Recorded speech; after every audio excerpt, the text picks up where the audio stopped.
Hello everyone, Utagata J6 back after a rather long time here.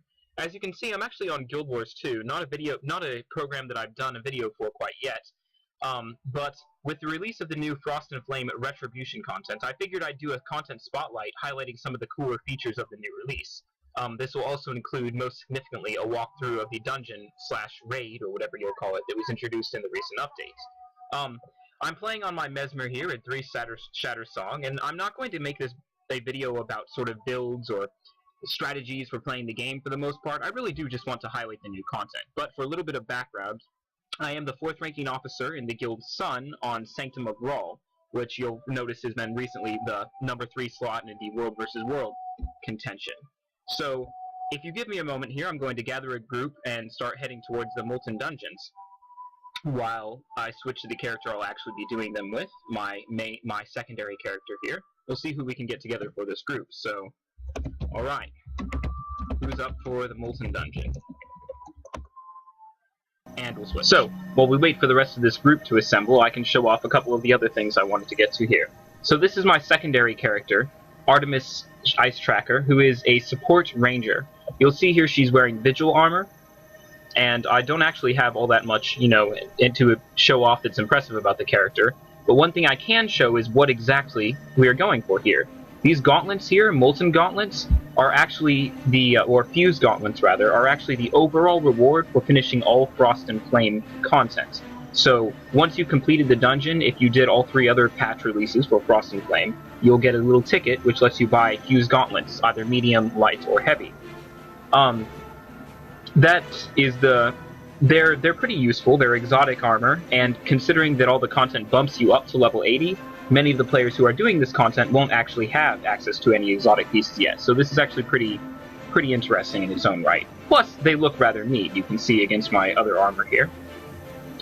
Now, the second little toy I'd like to show off with this is something that was added in the gem store with the Frost and Flame content. And this is, I'm not sure what its actual proper name is. Let's take a look.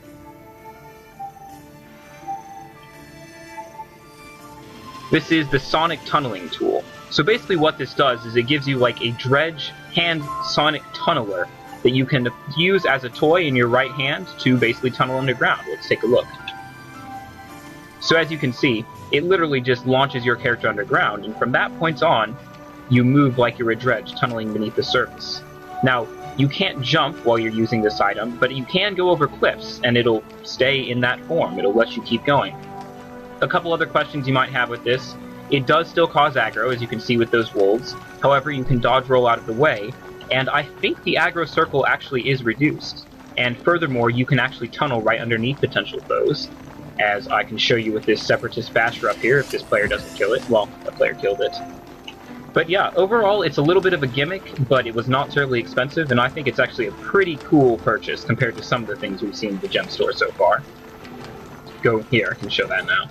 Right through the wolves, and you can see I can evade like regular. So, right now I'm sort of heading in the general direction of the entrance to the dungeon. The entrance moves, if you haven't caught that already from the rest of the information about the story. It's going to alternate between this area, the Asa Plateau, and Wayfarer Foothills. And as it does, you'll see that we have this Molten Alliance strength bar up here. Presumably, when we've gotten that down to 0, we'll be able to witness the conclusion to the whole Frost and Flame business. But, in the meantime, let's take a look. We see that the star is up there, the swirl is up there, where the dungeon entrance is, so I'll head there and wait for the final members of this group to assemble. And out we come. Alright, so the group's assembled. You'll see later on that 2 of them are from another guild, and then 2 are from Sun. I generally don't tend to care too much what guild people are from, so long as they're on the same server. But when you get outside of the server, you start to run into issues with people, not really caring how they act about each other, since you're never going to run into each other again. Which is why I try to stay away from looking for group tools for the most part when I can. Although I will admit there are some pretty damn skilled players on there. One last thing to comment about before the people arrive here is the new Sentinel insignias that were introduced with this update. As you can see by looking at my screen here, they actually add vitality, power, and toughness. So if you have the tailoring skills and the new materials needed to make exotic ones, they can be pretty interesting on a build like my own here. Currently I'm running Melandru items, but I would quite like to switch to Sentinel at some point. So, we'll see how that works out. Anyway, we should be just about to enter. You can see the entrance to the facility here is highlighted. It's a pretty interesting place. Hope you're ready. Here we go, just inside the dungeon. Graham, Some must fight, so that all may be free. Dredge took them prisoner. I'm here to get I get them it. Flame Legion took mine. But don't worry, we'll go at exactly the right time. Our destinies dictate our every move. We'll see. Hi there. We're ready. We need to get going. Spirits know what they're doing to their prisoners. But I don't see a way out of here. I hear you. Okay, there's that drill over there. It means their caverns can't be far. I don't know anything about machines Switch to like my that. exotic short I bow do. now. Used to be on a mining crew. Follow me.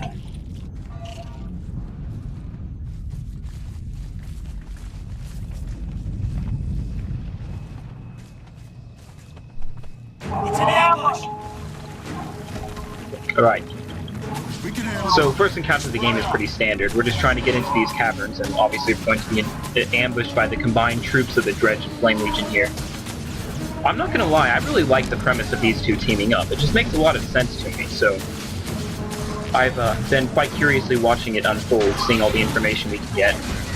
Although honestly, even having done all the audio quests, I don't really think I can say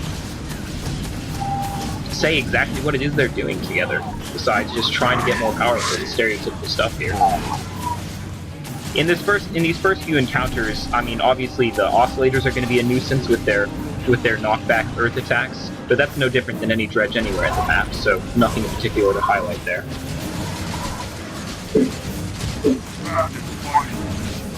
And you'll notice, like many standard dungeons, the enemies are going to be composed primarily of silvers and also veterans. Silvers being the more powerful of the lot.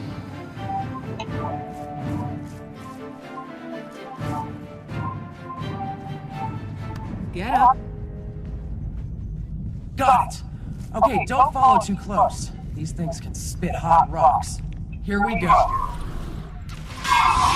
For the record, if you do get too close, it's going to make you bleed, so take Rox's advice.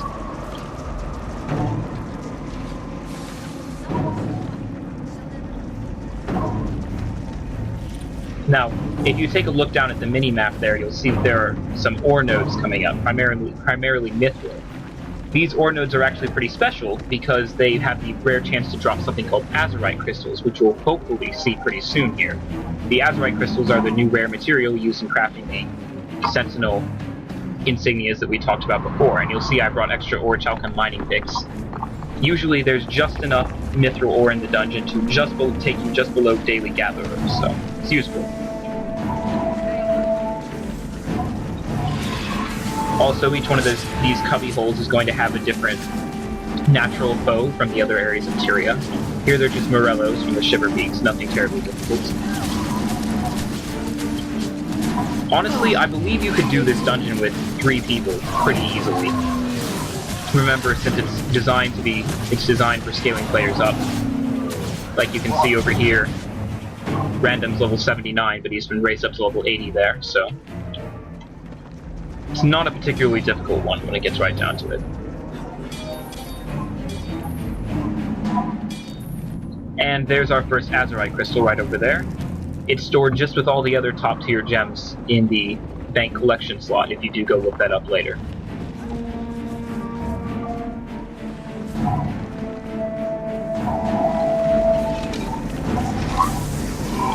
Second encounter, tar elementals. Also pretty easy depending on your class here.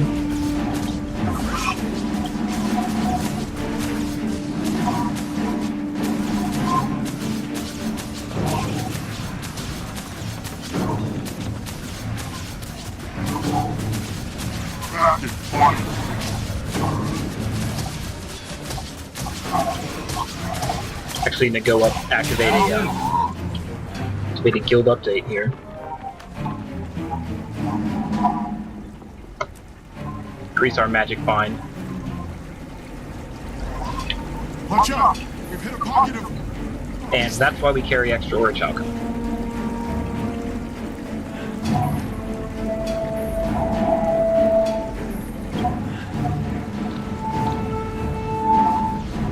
Third encounter, red oozes. These are not the incredibly difficult red oozes you're probably used to from the raw paths. They're just relatively simple. Again, all this goes back to the fact that it's for scaling mines, so. Mithril is right around here. To talk about why I went ahead and activated that magic find boost there, though, there are actually some pretty interesting drops that I haven't mentioned that do come across in this dungeon. There is a jetpack back item, which is pretty good looking, and there's also a unique miniature, a molten siege suit, something like that can drop.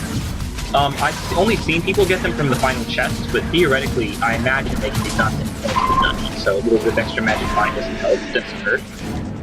And since I activated that update, and I also have passive 10% from just equipping one superior rune of the noble, I have relatively good chances.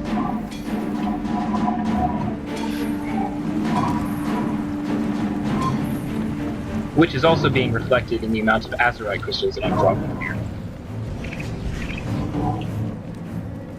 Third encounter, embers, and then you see the end of the tunnel here. At first you're going to see just these... Well, that's interesting. So something to note, the combination of specific foes that you're going to face actually changes depending on the area. So when this was in Wayfarer Foothills, actually you would be seeing embers here and a champion ember back there. But now that we're in Diesa, apparently it's going to be transparent oozes. So just something to watch out for there. If you end up playing this dungeon a couple days from now when it's shifted back to being in Wayfarer Foothills, or if that's server-based and outside of Brawl it's like that, then that's something you'll be running across.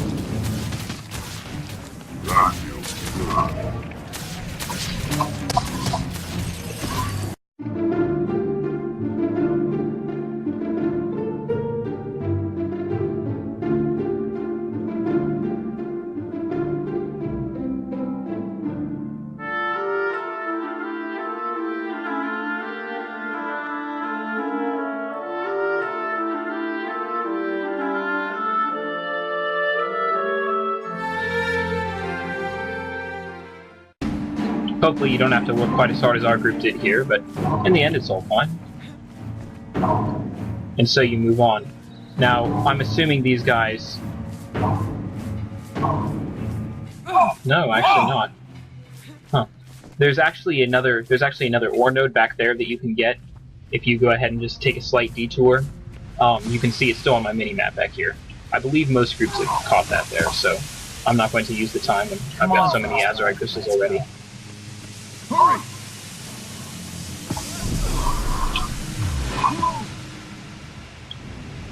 Also, you can't dodge roll through those. I've been wondering about this, but now I'm certain. Ignore the pain. Move!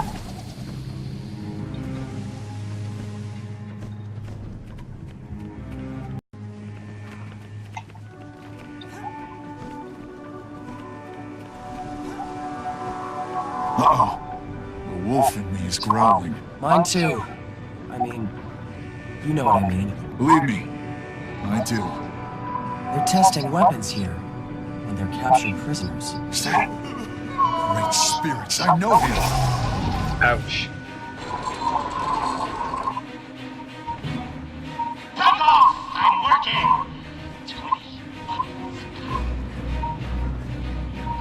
Now this Dredge Overseer is basically just a dick. Finally, an interactive audience!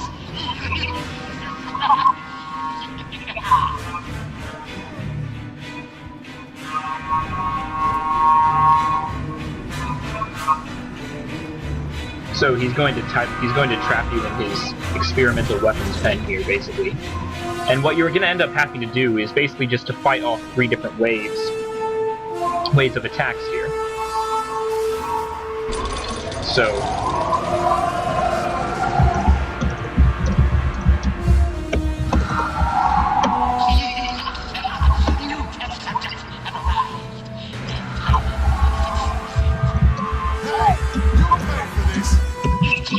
Without waves, the bird it.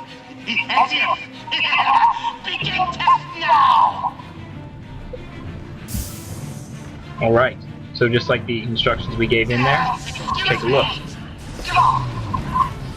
So the first type of attack is going to be these sonic waves. Literally just jump over them. It shouldn't be too difficult here.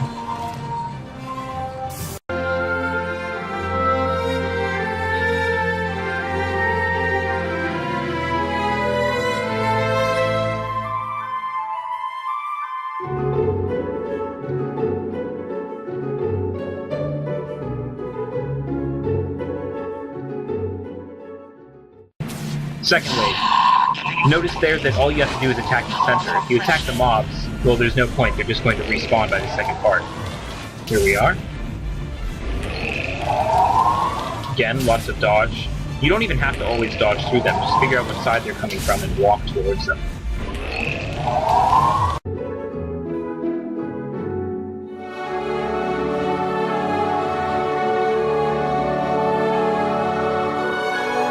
The other tactic you can use there, as Adrian was trying to show us, is you can literally just stand behind the thermal core and let the waves just hit it instead of you. Now, here's the first really dangerous mob of the dungeon that we need to talk about here. So this veteran Molten Protector is going to create that fiery circle around him that you just saw, and as long as he's standing inside that circle, as long as anything's standing inside that herb circle, you can't damage it with regular damage. So what you really need is knockback effects of one kind or another, which why you'll see in a second here. If I could go out of... No, I'm not going to have a chance to go out of combat. It'd be nice to read with longbow here, but we'll make do.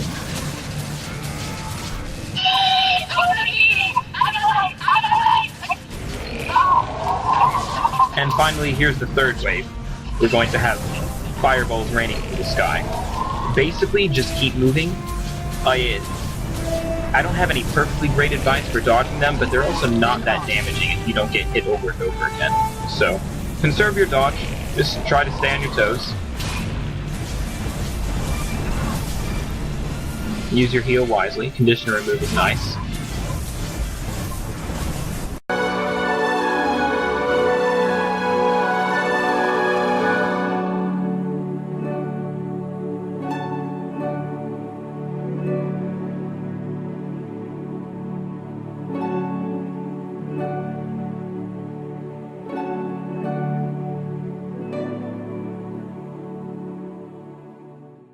And here's the third wave now. Or the fourth wave, rather. You'll see that all three types of attack are going to be used here. Just dodge. It's really no more difficult than any of the other waves. You just need to remember what you did on each of the other ones. And throughout this time, you can be attacking the thermal core here.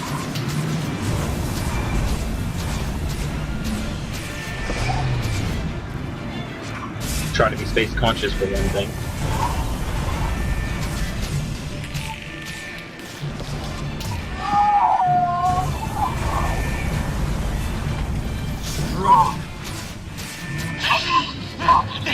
And, just like that, before too long, it's down. And you hear that pesky dread once again.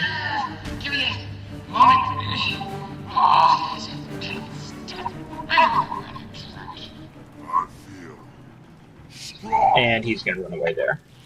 Which gets you your first chest of the dungeon.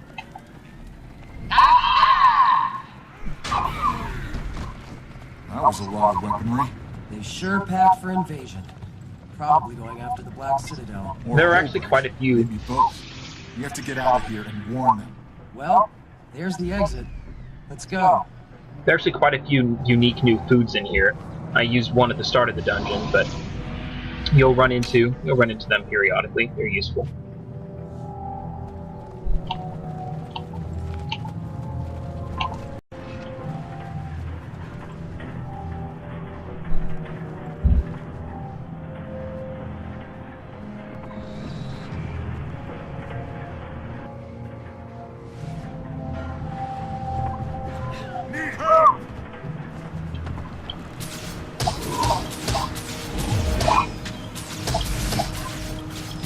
Might makes me right.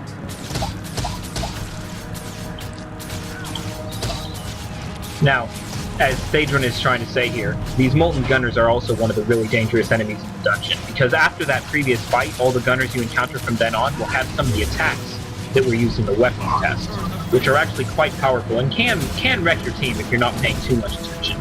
I unfortunately haven't actually been in a group yet that hasn't wiped at some point within the next couple of minutes here.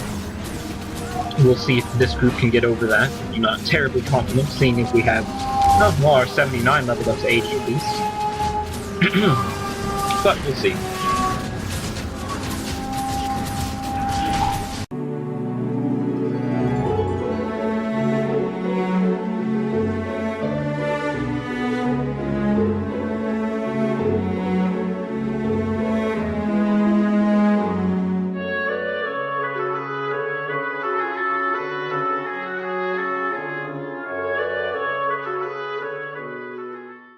As you can see, even though it says it's optional to destroy those coolant boxes, it's very useful because they apply a chill effect similar to one of the fractals. It can be pretty damaging.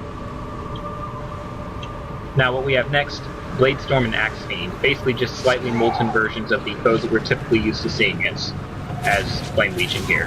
But behind them, you'll find something interesting. It says a Molten Shaman, but you notice it's a Dredge. And this guy has got the third attack from the weapons test, the one we still hadn't seen yet, which is throwing little lingering area of effects missiles here. So, I would actually be hitting this guy first so that everybody's not getting burned every 2 seconds, but this group seems determined to focus on these char right up here. And as I said, this is the part where people tend to start wiping, so.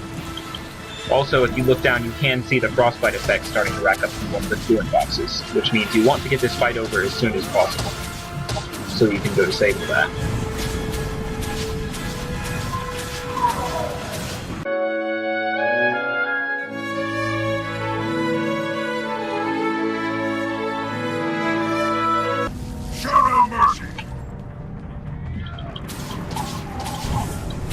This is it, this is the test. We'll see if we can get through this in one piece.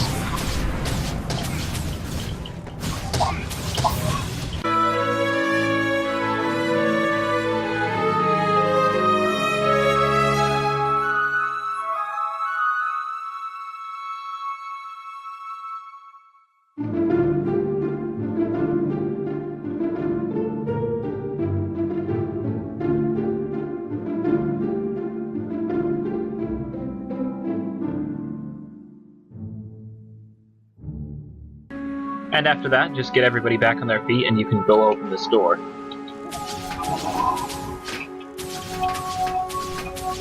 Leading you to the next major part of the dungeon.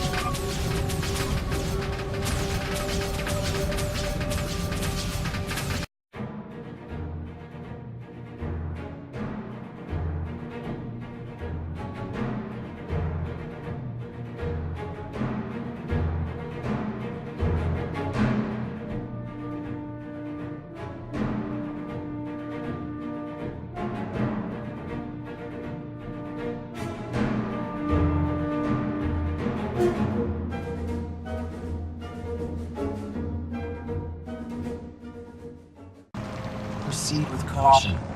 This doesn't seem... Oh no. Look. We found them. Those spirits. We have to help them. Easy there. Don't rush in. Stop, look, and listen. Then we get them out. Now? Now.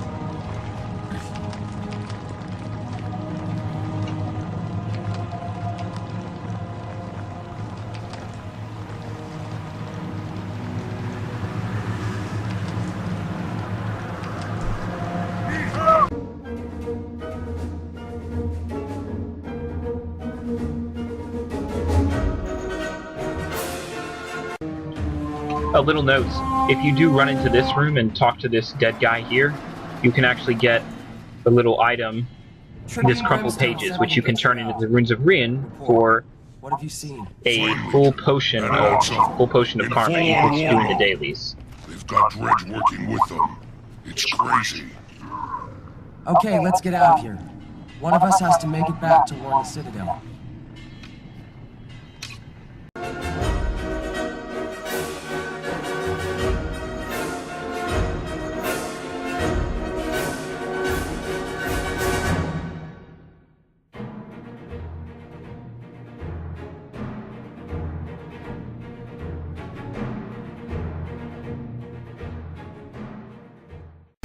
So as you've probably seen by now, for this part you're basically just going to be running in a giant downward spiral staircase, freeing prisoners, until you get the 10 required to move on. I'll show some of the more interesting spots, but for the most part, it's just composed of foes that you've already seen, doing things you've already seen, so this is one of the easiest parts of the dungeon. Just free loot, basically.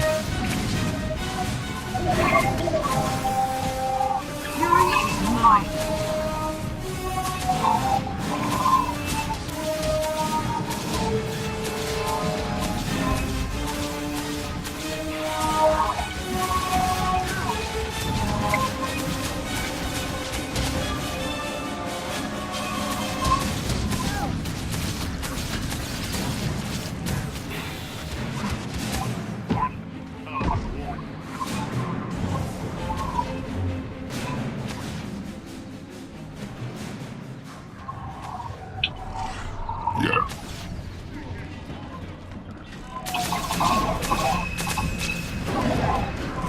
Refreshing.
So here's one of the rarer drops of the dungeon. Salvageable fused metal scraps. You're going to want to use your Black Lion salvage kits on these. I only have them on my other character, Idris, but they drop just materials from the Frost and Flame contents.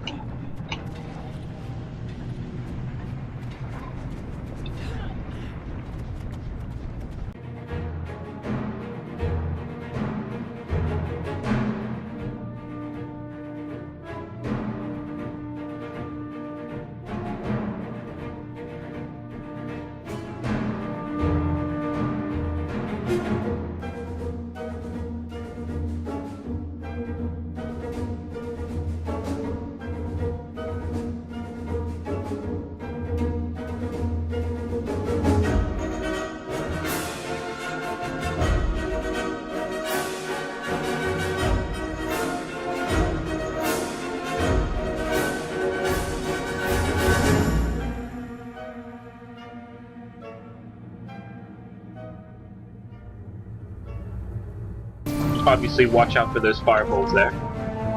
Will this set you on fire? About what you'd expect. Nothing much more.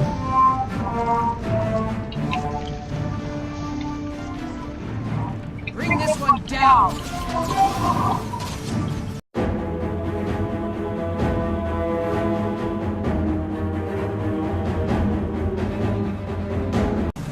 And as Thadrin has proved there, try not to fall off the edge. It has rather poor consequences.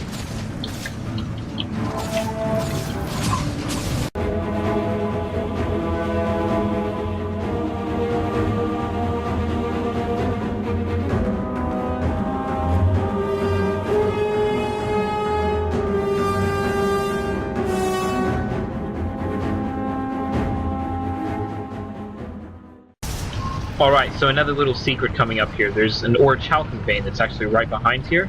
It's in a pretty dangerous spot to get to. It's behind some crushers, similar to what we find in the Sorrow's Embrace dungeon, which, they're a little bit nicer in that they give you enough time that if there's a friend by you, you can be rezzed, but you definitely want to go back there with at least 2 people, so...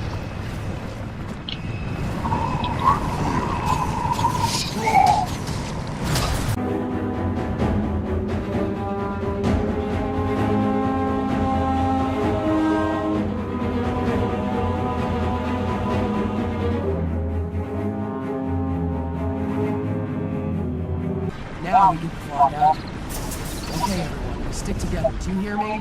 You're the sheep, I'm the ram. Follow me. How come you get to be the ram? I've got the horns.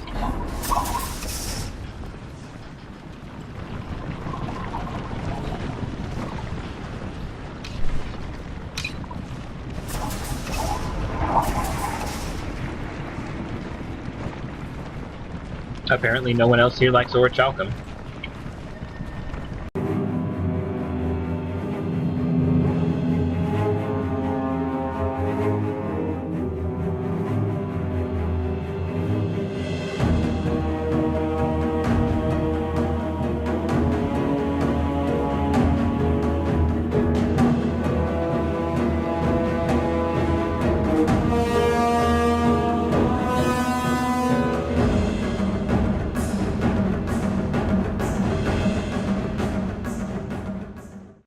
If you didn't notice in the last encounter, that Smoke Shaman can actually blind you, which makes this particular fight right here a lot harder.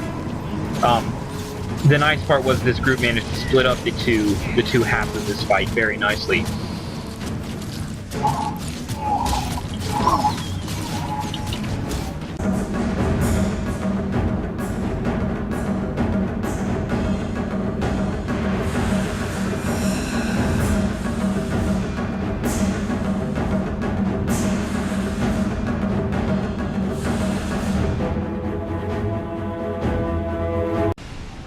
It's almost like I'm just falling into all the traps so I can make a good demonstration over here with them.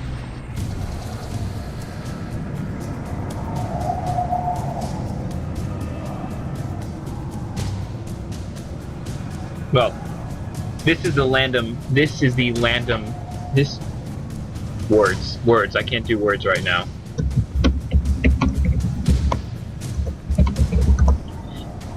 This is the landing platform before the final two bosses. So what happens at this final boss is that there's going to be two big guys who come out at the same time. You can really choose to kill either one of them first, but don't bother attacking both of them at the same time like you might do with, say, the Crucible of Eternity, the two Golem bosses, because if you do take the other one down to a fair bit of, like, say, half health or whatever, he's just going to re-heal after you kill one of them. Additionally, the one you leave alive will absorb the powers of the other, which makes this quite an interesting boss fight, actually. Where most of the dungeon is, I think, very easy, could easily be 4-man, 3-man, this fight is pretty significant, as you'll see here.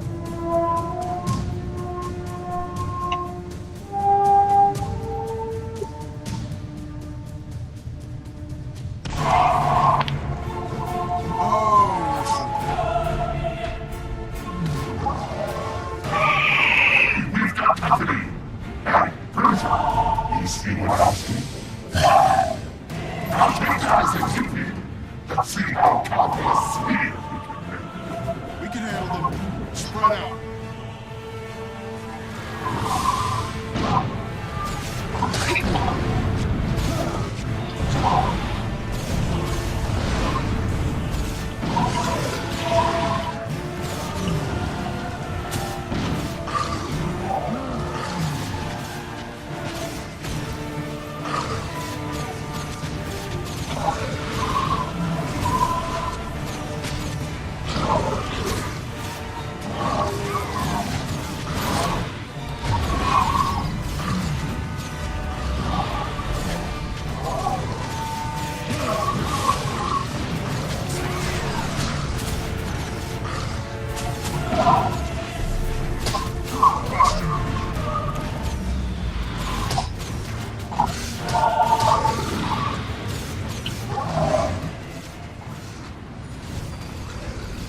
Might makes me right.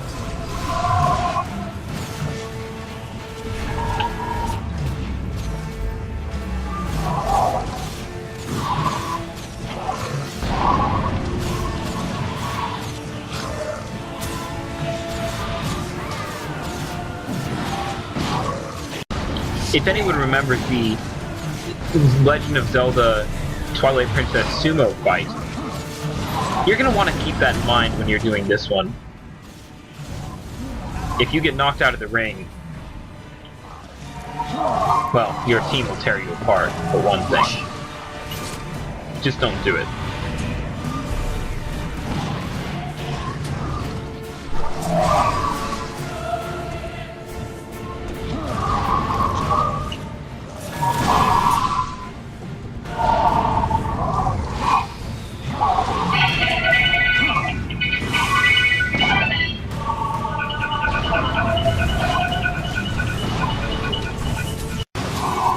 One other little detail to note is that these guys actually acquired stacks of something called Enraged, and when they do get too many of those stacks, to make another comparison, this is a situation kind of like the fire elemental Brawl Shaman that you fight in the Fractals. A lot of fractal mechanics actually were kind of used in here, but once they do get that, you want to keep hitting them to make sure you can get rid of it quickly. And that is kind of going against what I said about not switching targets too much, but it's very important.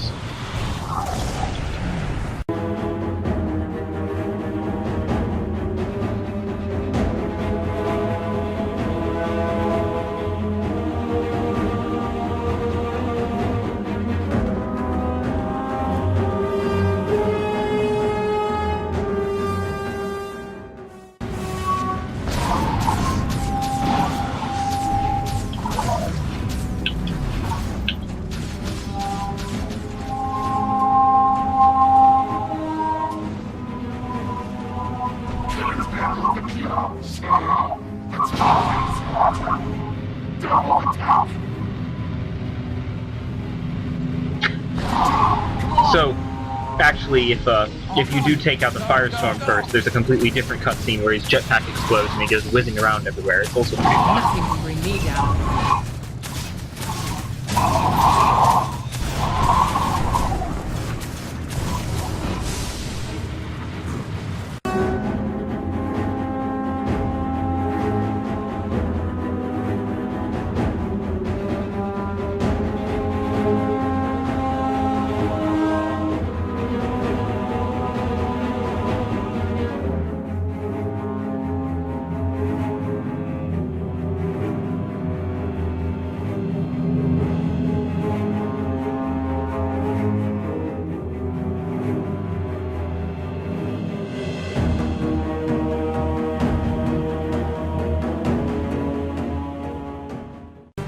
So once you take this guy out, you'll get a chest in the center. Pray that you'll always get one of these sips of liquid karma, which is something we haven't seen since Winter's Day. We got them all. And I can't believe I'm saying this, but I saw explosives over there while we were fighting. Explosives? Rest my britches. Yeah, explosives. You all should blow this place up. What about you? Me? I'll be over there by the door. Let's just say, explosives and me, we don't get along.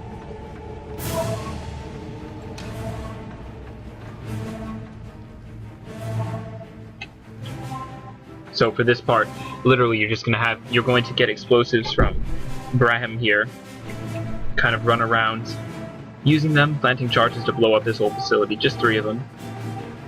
Pretty simple once again.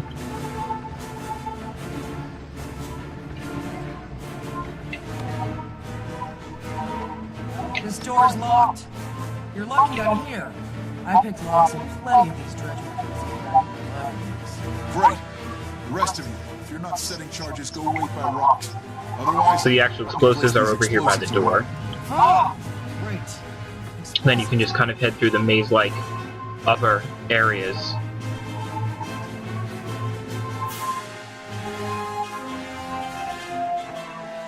I'll head this way.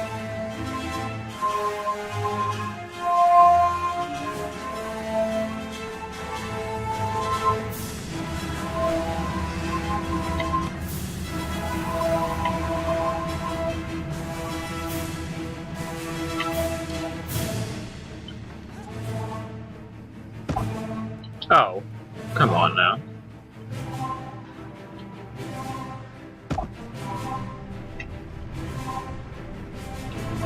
I've made that before, for the record, but fuck him.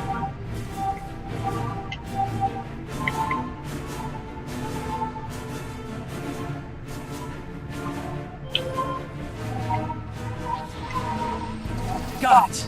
And not a moment too soon. everyone out. I'll clear the path. Follow me. Once you've got the charges We placed, don't want to be here when it Bram is going to start a countdown. And in typical fun video game style, we're going to want to get the hell out of this place. Whole place is coming down. Thankfully, I have this passive speed boost here. Oh, right, it will teleport you to the starting zone, so everybody has a pretty much equal chance. Then from there, whew, stay out of red circles, run for your life, don't fall, ignore the prisoners, zoom out to make things easier, There is actually supposedly a route over those things down there, but I'm not good friends with that route, shall we say. It's much easier to just take this high path there. Reach the end with time to spare. Actually, if you do fall and die in the middle of this path, you'll just teleport your dead corpse to the end of the dungeon and your friends will res you.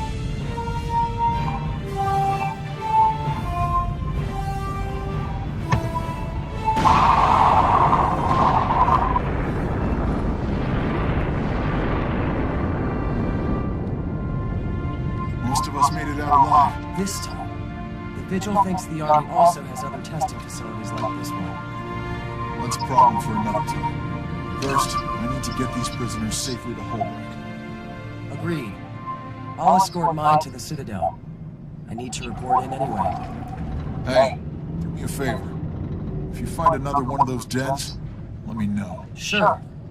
And you me, right? We made a good team. All of us. Farewell. And that's the end of the dungeon.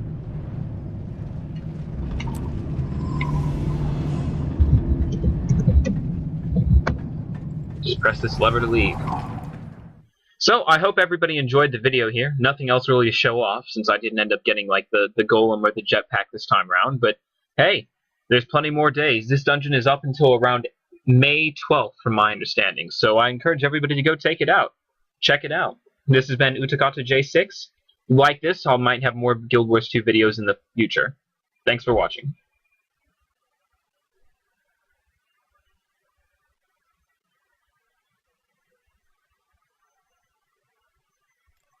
Whoa!